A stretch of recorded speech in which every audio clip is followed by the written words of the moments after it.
നമ്മളിപ്പോൾ നേരെ തിരിഞ്ഞോടുകയാണ്. നമ്മളിപ്പോൾ നമ്മളെ കുട്ടികളും നമ്മളെ മൊബൈലിലേക്ക് കഴിഞ്ഞിടത്തോളം മൊബൈൽ 24 മണിക്കൂർ മൊബൈൽ. ഈ മൊബൈൽ വലിച്ചെറിയണം. അത്യാവശ്യ കാര്യങ്ങൾക്ക് മൊബൈൽ തൊടുമെന്ന് തീരുമാനിക്കണം. ലോകം അതിലേക്ക് വരികയാണെന്നാണ് ഞാൻ പറയുന്നത്.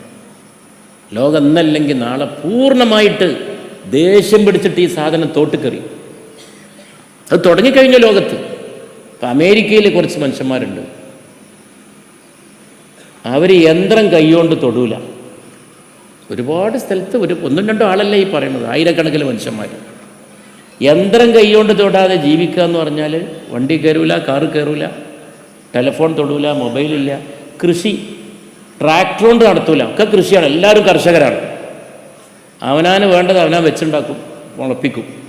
പക്ഷെ പഴയ പരമ്പരാഗത കൃഷി രീതികളെ അവലംബിക്കുള്ളൂ. യന്ത്രം കൊണ്ട് കൃഷി നടത്തൂല. മതിക്കുക, നെല്ല് കുത്തുക, ഒരു പണി യന്ത്രത്തെ കൊണ്ട് ചെയ്യിപ്പിക്കില്ല. അവരെ പറ്റി പുസ്തകമുണ്ട് മലയാളത്തിൽ. അവിടെ പോയിട്ട് ഇതേമാതിരി പഠിച്ച് വന്നിട്ട് വായിക്കേണ്ടതാണ്. അത്ഭുതപ്പെട്ടു. അവരെ മക്കൾ അവരവർക്കേ കെട്ടിച്ചു കൊടുക്കുള്ളൂ, പുറത്തുനിന്നൊരു കെട്ടിച്ചു കൊടുക്കില്ല. നല്ല സാധനം കഴിക്കുക, നന്നായി ജീവിക്കുക, ആയുസ് നന്നാക്കുക, മണ്ണിലൂടെ നടക്കുക, ഇതൊക്കെയാണ് അവരെ പരിപാടി. ഈ വക കാര്യങ്ങളൊക്കെ മനുഷ്യൻ ചിന്തിക്കേണ്ടി വരും. ആയുസ് വർദ്ധിപ്പിക്കുന്നത് വേറൊന്നിനുമല്ല, നല്ല കാര്യങ്ങൾ ചെയ്യാനാണ്, ഇബാദത്ത് വർദ്ധിപ്പിക്കാനാണ്. നിങ്ങളൊരു രോഗിയെ സന്ദർശിച്ചാൽ അയാളുടെ ദീർഘായുസിന് വേണ്ടി നിങ്ങൾ ദുആ ചെയ്യണമെന്ന് പുണ്യ നബി സല്ലല്ലാഹു അലൈഹി വസല്ലം. പക്ഷേ അതിൻ്റെ കാരണം കേട്ടാൽ നമ്മൾ ഞെട്ടും. എന്തിനാണ് അയാൾക്ക് ദീർഘായുസ് കിട്ടേണ്ടതെന്ന് റസൂലുള്ളാഹി പറയുന്നുണ്ട്. പെര വലുതാക്കാനല്ല, മക്കളെ കെട്ടിക്കാനല്ല, കച്ചവടം കൂടി കോപ്പ് കൂട്ടാനല്ല. അയാൾ അള്ളാഹുവിൻ്റെ ഒരു ശത്രുവിനെ നേരിടാൻ അയാൾ ബാക്കിയാകണം. എന്തെങ്കിലും നല്ല കാര്യം ചെയ്യുക. റബ്ബിൻ്റെ ശത്രുവിനെ നേരിടുക എന്ന് പറഞ്ഞാൽ പോയിട്ട് നേരിട്ട് ഏറ്റുമുട്ടെന്നല്ല, വാക്കുകൊണ്ടോ എന്തൊക്കെ നേരിടലാവാം. നേരിടുക എന്ന് പറഞ്ഞാൽ എന്തൊക്കെ ആവാം. നമ്മളെ വാക്ക് കൊണ്ടാവാം, നമ്മുടെ കർമ്മം കൊണ്ടാവാം, നമ്മളെ ദുആ കൊണ്ടാവാം. അപ്പോൾ ഫലസ്തീനിൽ അതാ അന്യായം നടക്കണം. ദുആ പോലും വലിയൊരു നേരിടലാണ്. പ്രാർത്ഥിക്കുക. ഇന്നലെ ജബ്ബാറാജി സാഹിബ് ഒക്കെ ഉണ്ടായിരുന്നു. ജില്ലാ മുസ്ലിം ലീഗിൻ്റെ വലിയ പ്രതിഷേധം, സമാധാനത്തിന് വേണ്ടി, യുദ്ധത്തിനെതിരെ. അങ്ങനെയൊക്കെയുള്ള നന്മകൾ സമാധാനത്തിന് വേണ്ടി. ആരുന്നല്ല, ആരും മരിക്കരുത്, ആരും കൊല്ലപ്പെടരുത്. എന്നെ മതം എന്നില്ല, എന്നെ ജാതി എന്നില്ല. എല്ലാ മനുഷ്യർക്കും വേണ്ടി തുടിക്കുന്ന മനസ്സ്, മനുഷ്യത്വത്തിൻ്റെ മനസ്സ്. ഹിന്ദു മുസ്ലിം ക്രിസ്ത്യൻ വ്യത്യാസമൊന്നുമില്ല. മനുഷ്യർ എന്ന ഒറ്റ പരിഗണന. മനുഷ്യരൊക്കെ ഒരേ മാതാപിതാക്കളുടെ മക്കളാണ്. അതാണ് ഇന്ത്യ. മൈത്രിയാണ്, സ്നേഹമാണ്, സഹാനുഭൂതിയാണ്. എല്ലാവരെയും അംഗീകരിക്കുക. ആരോടും വിരോധമില്ല, വർഗീയതല്ല. അതാണ് ദീർഘായുസ് കൂടാനുള്ള അടുത്ത പണി. എന്താണ് ദീർഘായുസ് കൂടാനുള്ള ഏറ്റവും പ്രധാനപ്പെട്ട സംഗതി? മനസ്സിലാരോടും വെറുപ്പില്ലാതിരിക്കുക. അസൂയ, പക, കുശുമ്പ് ഇതൊക്കെ ആയിട്ട് നടക്കുന്നവർ പെട്ടെന്ന് മരിക്കുന്നതാണ്. മനസ്സ് സമാധാനപ്പെടണം. ആരെയും വെറുക്കാതിരുന്ന അതിൻ്റെ ഗുണം അവനാൻ തന്നെയാണ്. മനസ്സ് സമാധാനമായി. അതുകൊണ്ടാണ് പുണ്യ നബി പറയുമായിരുന്നു, എൻ്റെ പൊന്നുമോനെ അനസേ. അങ്ങനെയാണ് പറഞ്ഞത്. ഞാൻ ഈ ഹദീത്ത് പലയിടത്തും പറഞ്ഞിട്ട് മലയാളികൾ ഒരുപാട് കേട്ട നബിവചനമുണ്ട്. കുട്ടികളിത് കട്ട് ചെയ്തിട്ട് വീഡിയോ ക്ലിപ്പാക്കിയിട്ട് ധാരാളം പ്രചരിച്ചിരുന്നു. എൻ്റെ പൊന്നുമോനെ അനസേ, നേരം പുലരുമ്പോഴും ആരോടും വെറുപ്പില്ല, വൈകുന്നേരവും ആരോടും വെറുപ്പില്ല. നിനക്കങ്ങനെയാകാൻ കഴിയുമോ അനസേ? എങ്കിൽ അതാണ് എൻ്റെ മാർഗം. എൻ്റെ മാർഗം ജീവിപ്പിച്ചവൻ അനസേ എന്നെ സ്നേഹിച്ചിരിക്കുന്നു. എന്നെ സ്നേഹിച്ചവൻ എന്നോടൊപ്പം സ്വർഗത്തിലുമാണ് എന്ന് ഷഫീഉൽ വറാ താഹ റസൂലുള്ളാഹി സ്വല്ലല്ലാഹു അലൈഹി വസല്ലം. അപ്പോൾ ഇതൊക്കെയാണ് നമ്മൾ പൂർവികർക്ക് വേണ്ടി ഇങ്ങനെ ഒരു സമ്മേളനം. ഇങ്ങനത്തെ ഒരു സമ്മേളനത്തിൽ വന്നിട്ട് ഞാൻ വലിയ പ്രഭാഷണം നടത്തൂല.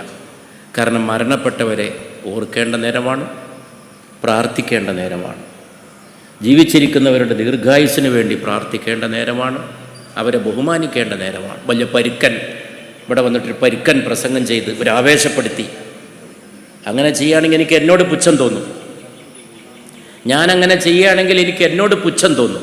ഞാൻ കഴിഞ്ഞ ദിവസം ഒരാളെ പരിചയപ്പെട്ടു, അത് പറഞ്ഞുകൊണ്ട് അവസാനിപ്പിക്കാം. അത് അത്ഭുതകരമായി പരിചയപ്പെട്ട ആളാണ്. സാധാരണ രീതിയിൽ പരിചയപ്പെടാൻ ഒരു സാധ്യതയില്ലാത്ത ആളാണ്. അത് ജപ്പാനിലെ കുറച്ച് സ്ഥലത്തെ മനുഷ്യന്മാർക്ക് എല്ലാവർക്കും 100 വയസ്സാണ്. ആരും 100 മുമ്പ് മരിക്കണില്ല.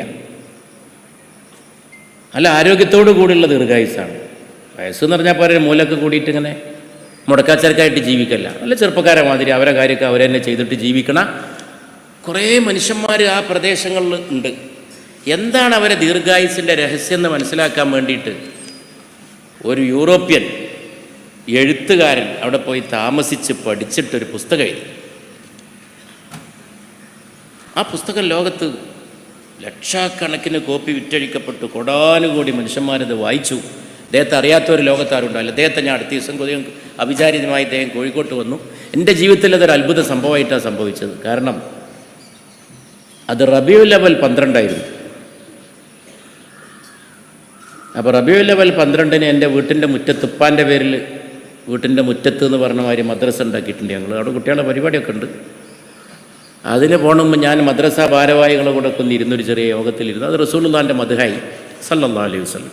നമ്മൾ എത്ര കുറച്ചാളിരുന്നാലും ചിലപ്പോൾ അത് റസൂലുള്ളാഹിൻ്റെ മദ്ഹാവും സല്ലല്ലാഹു അലൈഹി വസല്ലം. അത് കഴിഞ്ഞിട്ട് ഇറങ്ങി. അവിടെ എത്തുമല്ലേന്ന് അറിയില്ല ഇദ്ദേഹത്തിൻ്റെ പരിപാടിയിലേക്ക്. അത്രയും വൈകി ഞാൻ പുറപ്പെടാൻ. പക്ഷെ റോട്ടും ഇറങ്ങി നോക്കുമ്പോൾ എൻ്റെ ജീവിതത്തിൽ അടുത്ത കാലത്തും കണ്ടില്ല, റോഡൊക്കെ ഫ്രീ. 45 മിനിറ്റ് കൊണ്ട് ഞാൻ കോട്ടക്കുന്ന് കോഴിക്കോടെത്തി. ഇങ്ങനത്തെ നിൽക്കും 1.25 മണിക്കൂർ എടുക്കും. എനിക്ക് അത്ഭുതമായിരുന്നു. അവിടെ എത്തുമ്പോൾ കറക്റ്റ് ടൈം അദ്ദേഹം പ്രസംഗിക്കാൻ പോവാണ്. അപ്പം ഞാനും അവിടെ 2 വാക്ക് പറഞ്ഞു. ആകെക്കൂടി എനിക്ക് ആലോചിച്ച് നോക്കുമ്പോൾ അത്ഭുതമാണ്.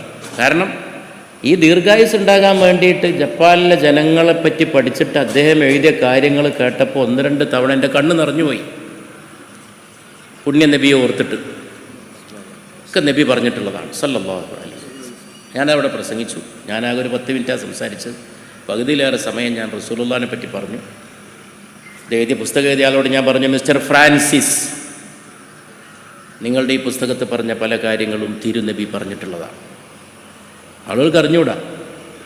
ഉദാഹരണമായിട്ട് 80% വയറിൽ ഭക്ഷണം കഴിക്കാവൂ, ബാക്കി ഒഴിച്ചിടണം.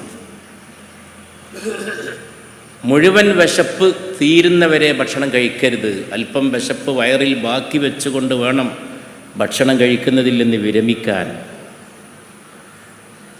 അപ്പോൾ ഞാൻ പറഞ്ഞു, മിസ്റ്റർ ഫ്രാൻസിസ്, നിങ്ങൾ 80% വകവെച്ച് കൊടുക്കുന്നുണ്ട്. തിരുനബി 1/3 വകവെച്ച് കൊടുക്കുന്നുള്ളൂ. വയറിൻ്റെ 1/3 ഭക്ഷണം കഴിക്കാവൂ എന്നാണ് മുഹമ്മദ് നബിയുടെ വചനം സല്ലല്ലാഹു അലൈഹി വസല്ലം. അപ്പോൾ 2ാമത്തെ ഭാഗം അത് കേട്ടുകൊണ്ടിരുന്ന സദസ്സിലൊരാൾ ചോദിച്ചു. പുണ്യമൻ നബി പറഞ്ഞു അത് വെള്ളം കുടിക്കാനുള്ളതാണെന്ന് പറഞ്ഞു സല്ലല്ലാഹു അലൈഹി വസല്ലം. 3ാമത്തെ ഭാഗമോ എന്നായി ചോദ്യം. അപ്പോൾ അതിന് റസൂലുള്ള പറഞ്ഞ മറുപടി ഞാൻ ആ സദസ്സ് പറഞ്ഞപ്പോൾ കോഴിക്കോട്ടെ വളരെ പ്രബുദ്ധരായ ആളുകളാണ് അതിലേക്ക് ക്ഷണിച്ചിരിക്കുന്നത്.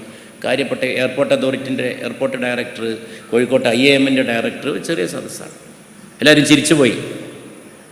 പരിശുദ്ധ നബിയുടെ മറുപടി ഞാൻ അവിടെ പറഞ്ഞപ്പോൾ, അതവിടെ കിടന്നോട്ടെ, നിനക്ക് ശ്വാസം വിടാൻ നല്ലതാണ് എന്നാണ് റസൂലുള്ള മറുപടി പറഞ്ഞത് സല്ലല്ലാഹു അലൈഹി വസല്ലം. വയറിൻ്റെ 3ാമത്തെ ഭാഗം അവിടെ കിടന്നോട്ടെ, അതും കൂടി നിറച്ച് തിന്നണ്ട, എനിക്ക് വീപ്പയക്കാലോ എന്ന് പറഞ്ഞത് നമ്മൾ നബിയാണ്.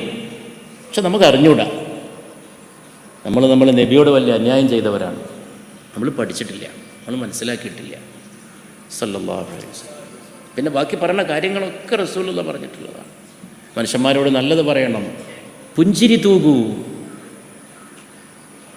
ആളുകൾക്ക് ഗിഫ്റ്റ് കൊടുക്കൂ, ആളുകൾക്കിടയിൽ കൂടി നടക്കൂ, മനുഷ്യന്മാരെ സ്നേഹിക്കൂ, നല്ല വാക്കുകൾ പറയൂ. അങ്ങനെയൊക്കെയാണ് ദീർഘായുസ് ഉണ്ടാവാനുള്ള സംഭവങ്ങളായി പറയുന്നത്. ഇങ്ങനെയുള്ള കാര്യങ്ങളാണ് ജപ്പാനിലെ ജനങ്ങളെ ദീർഘായുസിലേക്ക് കൊണ്ടുപോയത്. ഒരു കുടുംബമാണ് എന്ന് പറയാറുണ്ട്. മുസ്ലിം ലീഗ് ഒരു കുടുംബമാണ് എന്ന് നമ്മളെ പഠിപ്പിച്ചത് പഴയ നേതാക്കളാണ്. ഇസ്മായിൽ സാഹിബാണ്, ബാഫക്കി തങ്ങളാണ്. അവരാണ് പഠിപ്പിച്ചത്. അവരുടെ ഏർപ്പാടുകളാണ്. ആ കാലം അതാണ്. അവരുടെ ബോധം ഇന്നും അതാണ്. ഇന്നും അത് നിലനിൽക്കുകയാണ്. ബാഫക്കി തങ്ങളൊരു കെറ്റിൽ കൂടെ കൊണ്ടു നടന്നിരുന്നു. ഒരു കെറ്റിൽ വെള്ളം ചൂടാക്കാനാണ്. ഇന്നത്തെ സൗകര്യമൊന്നും ഇല്ലാത്ത കാലമാണ്. ഇന്നിപ്പോൾ വെള്ളം ചൂടാക്കുക എന്ന് പറഞ്ഞാൽ എല്ലാ സ്ഥലത്തും അതിനൊക്കെ 100 ഒരു പ്ലഗ് കുത്തി കൊടുത്താൽ മതി. ഇത് എത്ര കൊല്ലം മുമ്പാണ് ബാഫക്കി തങ്ങളുടെ കാലം. അപ്പോൾ ഒരു കെറ്റിലുണ്ടെങ്കിൽ വെള്ളം ചൂടാക്കിയിട്ട് ചായ ഉണ്ടാക്കാനല്ല, കാലത്തെണീറ്റിട്ട് നന്ന രാവിലെ സുബഹിക്ക് മുമ്പ് ഒതുകൊടുക്കാനാണ്. അതിനാണ് ഈ കെറ്റിൽ കൊണ്ടുവരുന്നത്. കെറ്റിൽ കൂടെ തന്നെയാണ്, യാത്രയിലൊക്കെ കെറ്റിലാണ് കൂടെ. അപ്പോൾ ആ കഥയൊക്കെ ചിലർ പറയുന്നുണ്ട്. ബാപ്പയ്ക്ക് തങ്ങൾ കൂടെ ഉള്ളവരെ എണീപ്പിച്ചതും നിസ്കാരത്തിന് മുമ്പ് ഉണർത്തിയതും ഒക്കെ പറയുന്നുണ്ട്. അങ്ങനെയുള്ളൊരു പാരമ്പര്യത്തിലാണ് ഇത് നിലനിന്ന് മുന്നോട്ട് പോയത്. ഇസ്മായിൽ സാഹിബിനെ പറ്റി എല്ലാവർക്കും അറിയാം. തങ്ങൾ ഒരു ദിവസം പാണക്കാട് പോയപ്പോൾ ഞാനവിടെ ചെന്നു. തങ്ങൾ വളരെ ദേഷ്യപ്പെട്ട് സംസാരിക്കുന്ന പോലെ എനിക്ക് തോന്നി. മുഖമൊക്കെ ആകെ ഒരു അപൂർവമായിട്ട് തങ്ങളങ്ങനെ കാണുള്ളൂ. മുഖമൊക്കെ നിറം മാറിയിരിക്കണം. അപ്പോൾ എന്നോടും തങ്ങൾ രോഷത്തോടെ ചോദിച്ചു, എന്താ അതൊക്കെ ഇങ്ങനെയെന്ന് ചോദിച്ചു. എനിക്കൊന്നും മനസ്സിലായില്ല.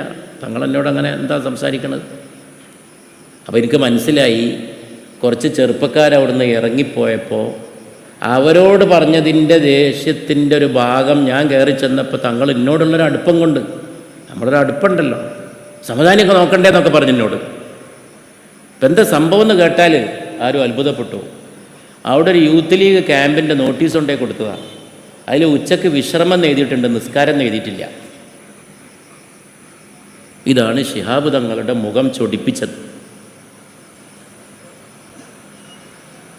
അപ്പോൾ അതിൻ്റെ ഒരു ഗുണം ഇതിനുണ്ട്. ഇതിൻ്റെ അടിസ്ഥാനപരമായ ഗുണം അതൊക്കെ തന്നെയാണ്. അത് ജീവിച്ചിരിക്കുമ്പോഴുണ്ട്, മരിച്ചാലും ഉണ്ട്. വാക്കൊക്കെ ജീവിച്ചിരിക്കുമ്പോൾ തീരും, ഇതിൻ്റെത് പിന്നിൽ നിൽക്കും. അപ്പോൾ ഈ അടുത്ത ദിവസമാണ് എൻ്റെ സ്നേഹിതൻ കോട്ടക്കലെ ദീർഘകാലം മണ്ഡലം ലീഗ് പ്രസിഡൻ്റായിരുന്ന അബൂ യൂസുഫ് ഒരിക്കൽ മരിച്ചു. എല്ലാവരും പറഞ്ഞത് മൂപ്പര് അടുത്ത കാലത്തായിട്ട് അങ്ങനെ പാർട്ടി ഒരു പോസ്റ്റിലും ഇരുന്നിട്ടില്ല. കുറച്ച് മുമ്പ് പഞ്ചായത്ത് പ്രസിഡൻറ്റും ബ്ലോക്ക് പ്രസിഡൻ്റൊക്കെ ആയി. പിന്നെ ഇപ്പോൾ കുറച്ചാലും സൈലൻ്റ് ആയിരുന്നു. പക്ഷേ ഒരുപാട് ആളുകളാണ് മരിച്ചിട്ട് വന്നത്. നിസ്കാരം ഇങ്ങനെ നടക്കുകയായിരുന്നു. എല്ലാവരും പറഞ്ഞു അതിൻ്റെ ഒരു ഗുണം. മൂപ്പര് സൈലൻ്റായി ഇരുന്നപ്പോഴും എനിക്ക് കിട്ടിയൊരു ഭാഗ്യം, ഞാൻ തുടക്കത്തിൽ പറഞ്ഞ മാതിരി, ഞാൻ ഇടയ്ക്കൊരു ദിവസം മൂപ്പരെ വിളിച്ചു, കാണാൻ വരണമെന്ന്. ഞാൻ പോയി. ഞാൻ മൂപ്പരെ പാടത്തു കൂടിയൊക്കെ നടന്നു. മൂപ്പര് കുറച്ച് കൃഷി ഉണ്ടെന്ന് പറഞ്ഞു. ഒരു ഭക്ഷണം ഉണ്ടാക്കി എന്നെ കൊണ്ട് കഴിപ്പിച്ചു. പിന്നെ ഞാൻ അനുശോചനത്തിന് വളാഞ്ചേരി പിന്നെയും പോയി. അവിടെ സ്റ്റേജിലുള്ളവർ മൂപ്പര് അടുപ്പക്കാരൊക്കെ എന്നോട് പറയാം, സമദാനി സാഹിബ് വന്നതിന് എത്ര വട്ടാ മൂപ്പര് പറഞ്ഞിക്കണമെന്നറിയോ. സമദാനി സാഹിബ് വന്നു. അപ്പോഴാണ് ഞാൻ അങ്ങനെ മനസ്സിലാക്കുകയാണ് നമ്മളൊരു പോക്കിൻ്റെ വില. അത് ജീവിച്ചിരിക്കുമ്പോഴാണ് അതിന് വില. മരിച്ചതിൻ്റെ ശേഷം എല്ലാവരും പോകും. മരിച്ചു നേട്ട ഒരു വിധക്കാരൊക്കെ പാഞ്ഞെത്തും. ജീവിച്ചിരിക്കുമ്പോഴും മനസ്സിലാക്കാൻ കഴിയും. പലർക്കും അത് ചിലപ്പോൾ അതിനൊരു ഭാഗ്യം ഉണ്ടായിന്ന് വരില്ല. അല്ലാഹു തആല അവർക്കൊക്കെ മഗ്ഫിറത്ത് ചെയ്യട്ടെ. അപ്പം അതുകൊണ്ട് മുതിർന്നവരെ ആദരിക്കുക എന്ന് പറയുമ്പം മരിച്ചവരെ അനുസ്മരിക്കുക എന്നും കൂടിയാണ് അതിനർത്ഥം. ആക്കോട് പ്രദേശത്ത് നിന്ന് നേരത്തെ മുസ്ലിം ലീഗിൻ്റെ പ്രവർത്തന രംഗത്തുണ്ടായിരുന്ന അപ്പം ഞാനൊരു കഥ പറഞ്ഞത് അവസാനിപ്പിച്ചില്ല. ഞാൻ പിന്നെ ഈ തെന്നലെ പോയപ്പോൾ അവിടെ വരെ എൻ്റെ പഴയ ആൾക്കാർ, നമ്മളെ പഴയ പരിചയക്കാരൊക്കെ വന്നു. അവിടുത്തെ ഒരു പെരിയിലെ വല്യമ്മ ഒക്കെ നമ്മൾ ചെല്ലുമ്പോൾ ഒക്കെ വലിയ സ്നേഹമായിരുന്നു. നമ്മൾ ഈ പ്രസംഗമൊക്കെ കേട്ട് ദ്വാരക്കണ കൊടുത്തപ്പെട്ട ഒരാളായിരുന്നു. അപ്പോൾ വന്നവരോടൊക്കെ ഞാൻ പഴയ ആൾക്കാരൊക്കെ ഞാൻ എണ്ണി പറഞ്ഞു. ഓൽക്ക് തന്നെ അത്ഭുതമായിരുന്നു. ഓലെ നാട്ടിലുള്ള പഴയ ആൾക്കാരൊക്കെ മൂപ്പര മക്കളെ വർത്താനം എന്താ, അഹമ്മദ് മുസ്ലിയാരെ വർത്താനം എന്താ, അബൂക്കറാജിൻ്റെ വർത്താനം എന്താ, അവരൊക്കെ തെന്നലയിലെ പഴയ ലീഗ് നേതാക്കളാണ്. അപ്പോൾ ഈ അഹമ്മദ് മുസ്ലിയാരെ പറ്റി അവിടെ ഇരുന്ന ആൾ പറഞ്ഞു, എപ്പോഴും ചന്ദ്രിക ഉണ്ടാവും, അതിങ്ങനെ വെക്കുക. അപ്പോൾ അതിലെ രസം എന്താണെന്ന് വെച്ചാൽ ആ ചന്ദ്രികയിൽ അന്നത്തെ പ്രധാനപ്പെട്ടൊരു വാർത്ത മൂപ്പരോട് പറഞ്ഞാൽ മൂപ്പർ അറിഞ്ഞിട്ടുണ്ടാവില്ല. എല്ലാവരും ചിരിച്ച്, ഞാൻ പറയാതിരിക്കാൻ ചിരിച്ച്. ചന്ദ്രികയിൽ ഇന്ന് ഇങ്ങനെ ഉണ്ടല്ലോ എന്ന് ചോദിച്ചാൽ ആ മൂലേര് ചോദിക്കും, മൂലേരാണ് പണ്ഡിതൻ, അങ്ങനെ ഉണ്ടോ, നീ ചന്ദ്രികയിലുണ്ടോ? അപ്പോൾ നിങ്ങളെ കക്ഷത്തല്ലേ എത്തും. നിങ്ങളെ ഈ കൈക്കൂട്ടില്ലേ, നമ്മളെവിടെ കൈക്കൂട് എന്നറിയാം, ഈ കക്ഷ എന്നൊക്കെ പറഞ്ഞാൽ കൈക്കൂട്ടില്ല ചന്ദ്രിക എന്ന് വെച്ചാൽ അതിങ്ങനെ വെച്ച് നടക്കുക എന്നുള്ളതാണ്, അഭിമാനമാണ്. അത് വായിക്കാനല്ല, ചന്ദ്രിക ഇവിടെ ഉണ്ടോ. അങ്ങനത്തെ മനുഷ്യന്മാരാണ് അവരുടെ സത്യസന്ധതയും ആദർശബോധവുമാണ്. ഓൽക്കത് വായിക്കണമെന്നും കൂടിയില്ല. പക്ഷേ എൻ്റെയൊക്കെ ചന്ദ്രിക ഉണ്ട് എന്ന അഭിമാനത്തിലാണ്. അവർക്കൊക്കെ അള്ളാഹു മഗ്ഫിറത്ത് കൊടുക്കട്ടെ. ഈ സമ്മേളനത്തിൽ പങ്കെടുത്ത നിങ്ങൾക്ക് എല്ലാവർക്കും നന്മ, നമുക്കൊക്കെ നന്മ ഉണ്ടാകട്ടെ. ഇത് നമുക്കൊക്കെ വല്ല വ്യത്യാസമൊക്കെ ഉണ്ടെങ്കിൽ ഒക്കെ അള്ളാഹു ശിഫാക്കട്ടെ, രോഗം ശിഫയാക്കട്ടെ. ഈ സദസ്സിൽ ആർക്കെങ്കിലും രോഗം നമുക്കൊക്കെ ഉള്ളതൊക്കെ അള്ളാഹു ശിഫാക്കി തരണേ റബ്ബേ എന്ന് പ്രാർത്ഥിച്ചുകൊണ്ട് ദീർഘായുസ് റബ്ബ് ഇന്നത്തെ ഇവിടെ ഈ പരിപാടി പങ്കെടുത്ത് ഇവിടെ എത്തിച്ചേരാൻ കഴിയാത്ത എത്രയോ പേരുണ്ടാവും. അവർക്കൊക്കെ അള്ളാഹു നല്ല ദീർഘായുസ്സും ആയുരാരോഗ്യം ആഫിയത്തും ഇനിയും രാജ്യത്തിന് വേണ്ടി, പാർട്ടിക്ക് വേണ്ടി, സമൂഹത്തിന് വേണ്ടി പ്രവർത്തിക്കും.